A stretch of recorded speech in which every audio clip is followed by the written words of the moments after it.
Ulahi na ang tanan before nako ni nahibalan. Hi, this is Nico. I am an OFW and I help my fellow OFW nga magka-side hustle online while working abroad.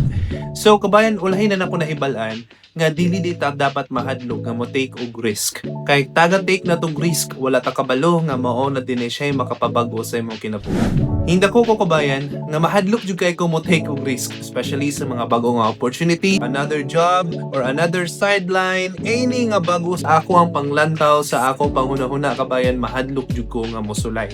Mao nang nakaingon ko nga mas maayo nga sulayan gyud nimo bahala og hadlok ka sa pagkakaron. As long as legal na siya, as long as kaayo sa imuhang kinabuhi, why not imuha siyang sugdan?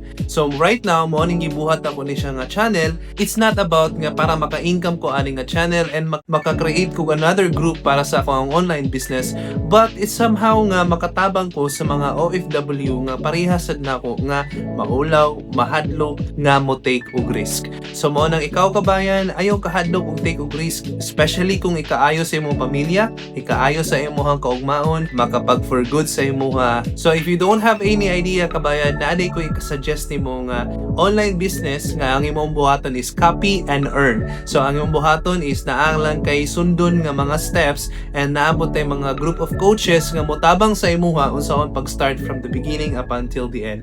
So if interested ka na kabayan, just comment down below. I want to learn and I'll teach you and i-message di ka directly sa imong inbox. So mao ra to, maunang